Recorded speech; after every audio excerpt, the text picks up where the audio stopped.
Welcome to Superchargers. I'm Daniel Thomas. Let's go.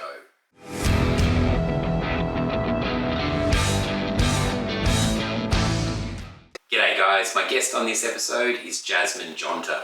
Jasmine is a sought-after expert in course creation and crafting online learning experiences that inspire, educate, and convert. She has worked with dozens of mission-driven individuals and companies from around the world and is a founder of CRE8TION, the done-for-you course creation agency.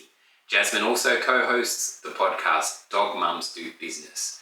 We had a great chat. Let's get into it. I understand you were a teacher originally, and I'm really interested in what led you to helping people with online course creation. But I'm wondering, what did teaching teach you? I think the greatest gift that teaching gave me is I don't think I'll ever do anything that was as hard as that was. So I look at anything in entrepreneurship, anything in the online space from this perspective of like, this is actually not that hard because teaching was so difficult. And especially, I was teaching the lowest performing school in the States. So it was a very unique experience of educating. And I honestly think that's it. It's like the resilience that I got from being in that environment and doing what felt like the impossible every single day. I imagine you must have needed a lot of patience and also to kind of adapt to things on the fly. Is like it might have been all good and proper to have a plan, but I imagine things often went a little sideways and you had to deal with them kind of in the moment or on the day.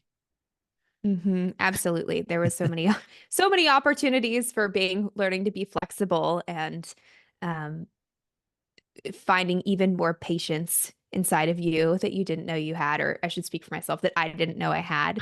And yeah, it was really incredible. I mean, like the students at the end of the day are amazing. Like when you're a teacher, you can't help but love your kids because you see all of the greatness inside of them. And I think the hardest thing was the struggle of the system, right? Like being forced to do things that you knew didn't really matter.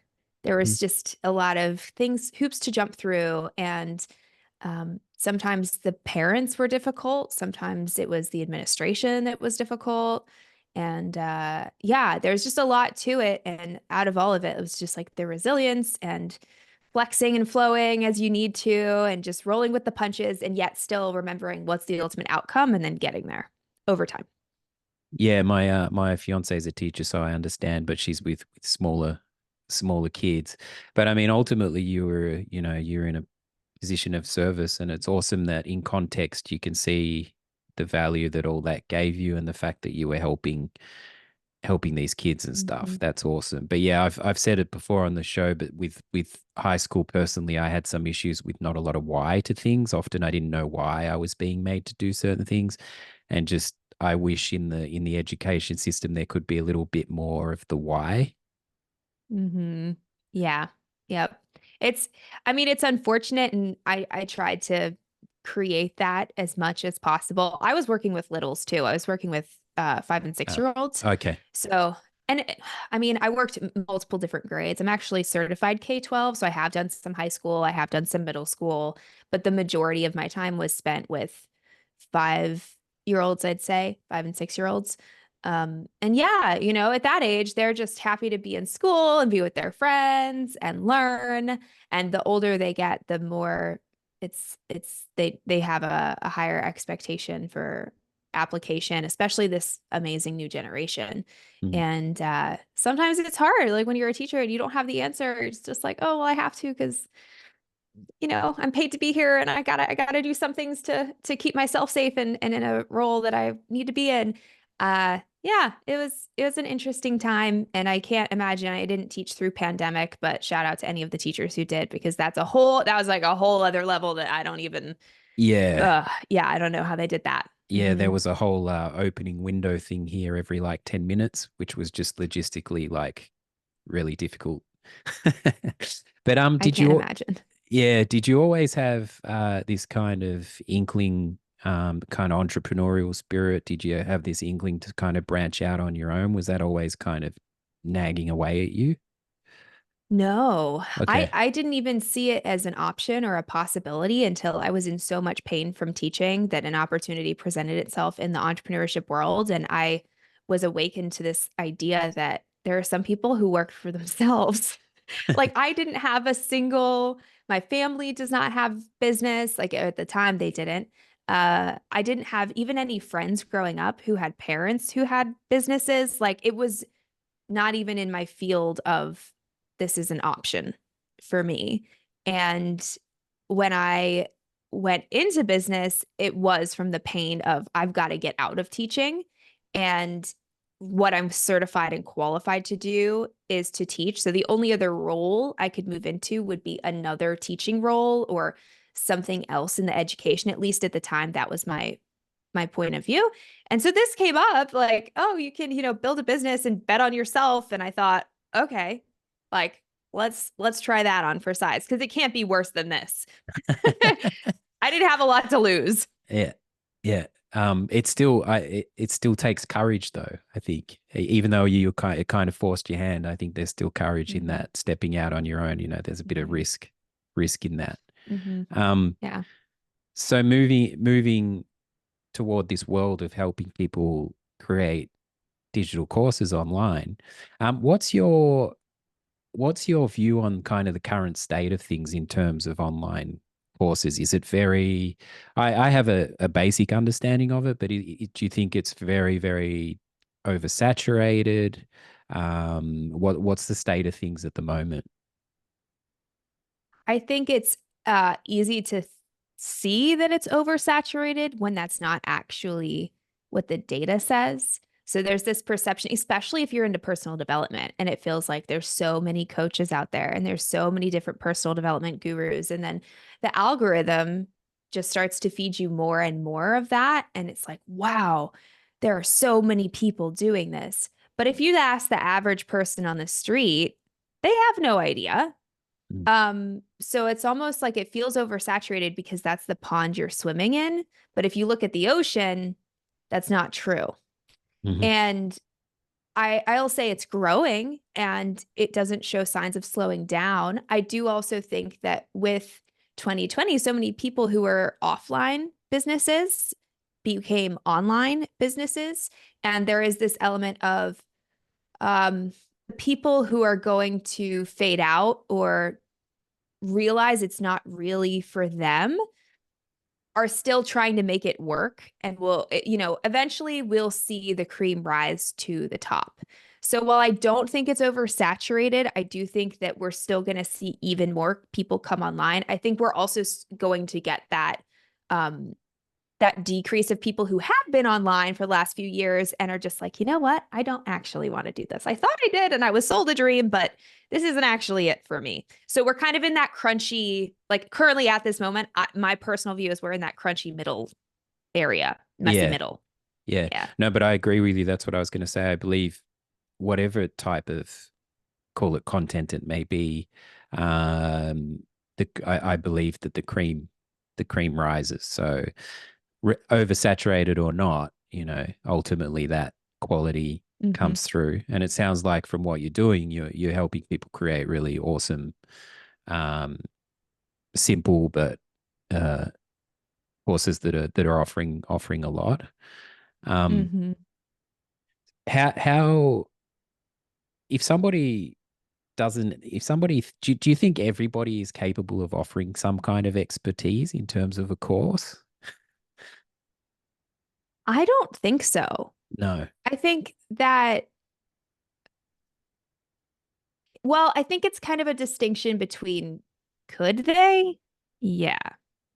Is it the best course of action for them? No. Like at the end of the day, what's your ultimate outcome? And will a course or product help you get there? That's the question to ask and answer in order to know if you should do an online program or an online course.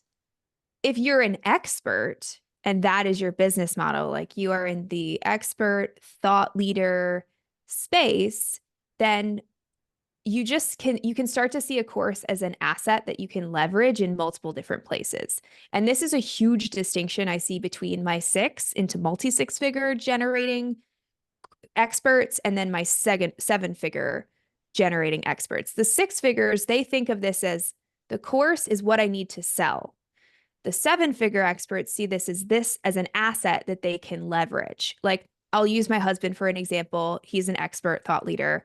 And I revamped his product in 2020. And since then, he's turned it into a live event, free content, podcast content, a micro course. Like, he took that same thing that we did one time and he's using it and repurposing it in all of these different ways to create multiple revenue streams and to help people to meet them where they're at, essentially.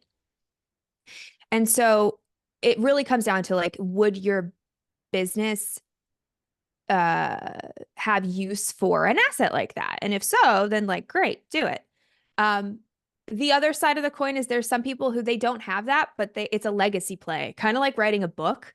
They're like, I just want to put my expertise and knowledge into a program and into a product that will live on forever without me. And if that's the case, like, that's so admirable. And, like, if that's the outcome, then do it. But if you also want to make money, that's where you need the model to back it up. Like, you can't just expect to write a book or build a course or do anything and just it sells itself without any of the business engine behind it. So, long-winded answer, but I think it's important to be thorough. Yeah, no, for sure. It's awesome that in your husband's case that planted a seed for so much else. Like, it sounds like it's become so much more than just the course. So the fact that all that came off it is pretty cool. Mm-hmm. Yeah. That's the goal, I think, for a lot of my clients, is they come in and they see it as this thing. And then I help them see it's not just this one thing. It can be so much more, but that means you have to expand your vision and you have to overcome the beliefs that are holding you back from achieving it. Which is, I mean, as you know, that's where the crunchy bit is. which is also a course in itself. Yeah, Perhaps. that's true. That's very meta. Yeah. How important is storytelling in these courses? So important. I think there is a fine line, though. Like, I'm in this one program, it's around personal branding, and the videos are like 45 minutes long minimum, upwards of an hour. And if you look at the framework that they're using, the first 20 to 25 minutes is usually a story. And while I can appreciate the fact that they're using the story to create action, right? They're compelling the students like me to take action on what's included in the lesson. I'm like, yo, dude, you're giving me a keynote when I just need a 5-minute summary of how this is going to help me by using a story. So I think there is this fine line of, like, you absolutely want to tell stories, but not to the extent where people are thinking, okay, this is just a story, I can move on. Because you have some people who are really going to love that 25-minute story, but you also have people who just want to know what to do. They're like, I bought this so you could tell me what to do. And if you're giving me a 25-minute story, you're not really telling me what to do. So it's one of those things you need to balance inside of programs. It's very important. I mean, the stories, what do? They allow us to know the pleasure on the other side of taking this action and the pain if we don't, which is compelling. But yeah, tempering the time required to tell that story is one of the most important skills to have when building a product. And also the personal connection and relatability to the host, call it the presenter. Yeah, it's a fine line. It's a fine line, as you say, but from my experience in filmmaking, I just know how important structure is in pre-planning. So I imagine that's a massive part of your process. So do you zoom out and look at the overall structure of the thing, and then you break it down bit by bit? What's the kind of process there? Yeah, it's exactly that. So we look at, what are we really trying to help them achieve? What's the transformation? Let's nail that first and get as clear as we can on that, and really who we're serving. And typically my clients, they come to me with that already in hand. And then it's what's the outline? So what are the lessons inside of this program? You know, if it's an hour or 90 minutes long, then usually there's 6 or 7 video lessons. And then inside of each lesson, we break down the different elements to create the mini outcome at the end of the lesson. And all of those mini outcomes add up to create the macro outcome, which is the transformation. So it is all reverse engineering, like all the way back. Even inside of lessons, there's multiple different like tick boxes we need to hit in order to know. So, I mean, I don't know too much about filmmaking, but from my understanding, that's kind of how storyboarding works. So it's very similar to that, just from the education instructional side of things rather than, hero's journey story. Yeah. Yeah. And you're not building the plane in the air, right? You have a real blueprint.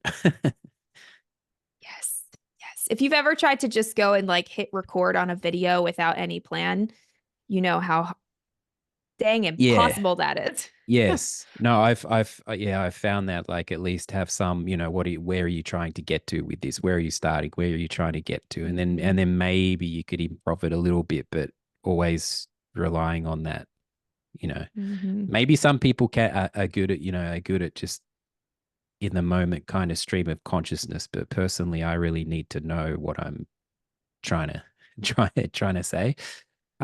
Yeah. The attention span thing at the moment is just getting shorter and shorter. It's crazy. It's really crazy. Like, particularly with, as you know, like TikTok, and it just seems that attention spans are becoming microseconds in a way. They're almost getting reduced to microseconds.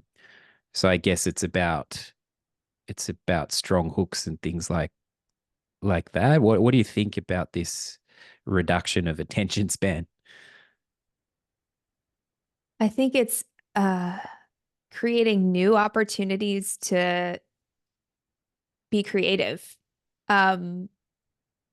Inside of online education and online training, the videos are getting shorter and shorter and shorter. I've even seen programs where they are like TikTok style videos. Like that is the whole mechanism for helping people create change.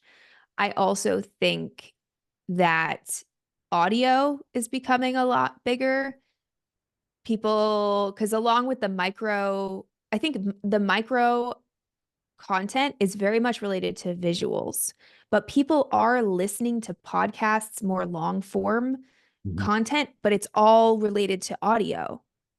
So I'm more and more, I'm putting things like private podcast feeds in programs, audio meditations, audio trainings, where someone can be washing the dishes or driving the car or just doing what they're doing in their regular day and still start to consume the content, consume it repetition or multiple times as well and repeat. So yeah, I mean, micro content, I think it's here to stay, at least for a little while. And I think we'll do a little bit of the pendulum swing too. Like I'm starting to see more and more YouTubers now go long form, which is fascinating. There's a lot of swing. There's a lot of movement. Like, it's a really dynamic kind of time. It's kind of crazy. And especially with the AI influence. I listened to another interview of yours, and you're not a fan of the you're not a fan of the audio. You prefer the reading, which just shows we all have personal tastes. And I just love the audio because, like, if I'm stuck in traffic, I can still like educate myself because I get furious with just losing time. And if it's something like being in a traffic jam, I could get angry and frustrated. That's not going to help me in any way. Or I could listen to something that's going to educate me. So I'm huge on the audio, but I understand. But it is interesting that this swinging, and that people, it just depends what people's preferences are in how they consume. And I think it's a little bit about like knowing your ideal client too. Like for instance, we've created programs for people that are currently in their 60s and 70s, and those clients would literally ship them CDs and DVDs. and they would give them the option of, do you want the online training? Do you want the online training and the CDs and DVDs? Or do you just want the CDs and DVDs? And they're literally just asking for the CDs and DVDs, even though it's all the same price. Interesting. So and for them to watch an hour-long video, something that I could turn into a 15-minute video just by being concise and, aligning things in the right way, they like it. They still have this mindset of more is more. Yep. Versus, like I haven't created a whole ton of programs for Gen Zers. But those that we have done, it is like, how short and tight can we make this? And then, in the middle, you have a little more flexibility. But if it's a busy entrepreneur, they have a lot less patience than, a mom who wants to learn how to photograph her kids. She can sit there and she might have a little more patience for a longer video with more that's maybe more thorough than an entrepreneur who's lightning fast and wants to get in and get out. So I think it's also like you can help make that decision about your content based on who you're really reaching with the content. I do like the economy of words. It sounds like you're quite big on the kind of trimming the fat, like get to the point, cut to the chase, like get rid of the filler stuff. But yeah, if we could find a balance between this kind of micro attention and a bit more, that'd be cool. What are some of the big kind of no-nos or fails in courses, ones that don't really succeed or work? There's a few things. First is if it's not actionable, like you and this is true for all content, right? Is you want to let them know what the definition of done is. How can they know they're successful? How can they know they've like completed this task and ticked that box? So for instance, rather than saying go, let's say we're doing like a fitness program, because most people can relate to that. And there's like a meal planning section and they're supposed to go do their meal plan for the week. We'd say like, go do your meal plan versus use the template to create a meal plan and then a shopping list, put it in Instacart and have it delivered to your house. Like very, very clear, specific steps. I know when I'm done with this action. So a lot of people, they're kind of vague, and they're vague because experts are so entrenched in their content. It's like they're the fish swimming in the fishbowl, they don't see their own water that they're swimming in. And so it's difficult to make it crisp for the students and really map that out. So one thing is just making content really actionable, really, really supports students knowing, okay, I've been successful here. I did what he or she that told me to do. I Yeah. appreciate that actionable thing. I think it's so important, and some of the feedback I've had on this show, because I always ask like, what's a challenge or a life hack, and people, the guests really appreciate that that there's some practicality and actionability to it, rather than just like spruiking a whole heap of stuff. There's hopefully like some actionable practical things that people can take out of it. So transitioning to that, do you have something that has helped you either personally on a daily basis or relative to course creation that you might challenge the listeners with?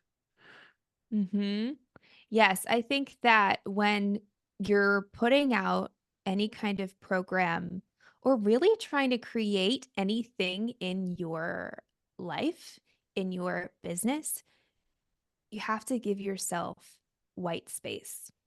So you're a creative person. I'm sure you can relate to this.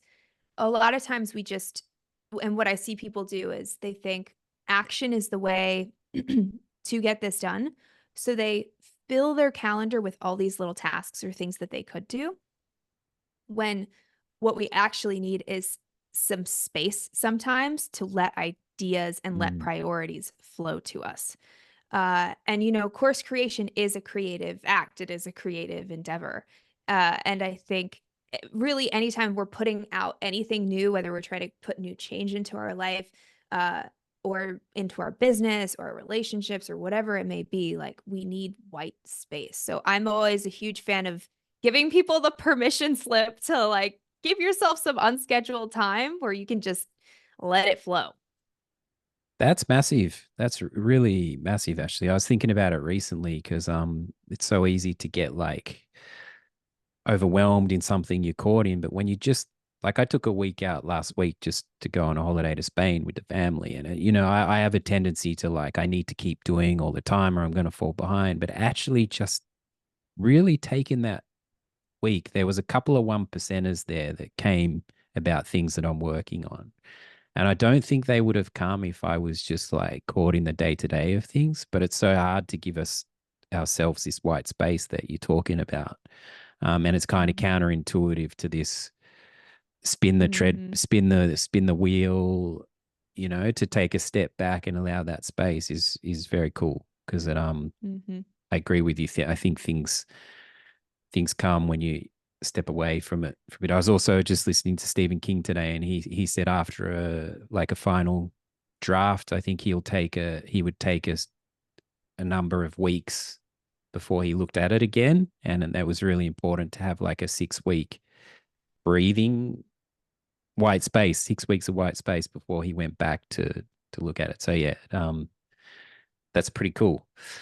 Um, Random question: what do you like about Ted Lasso? I think it is the just oh freaking best. I don't I don't even know how to describe. I love Ted Lasso so much.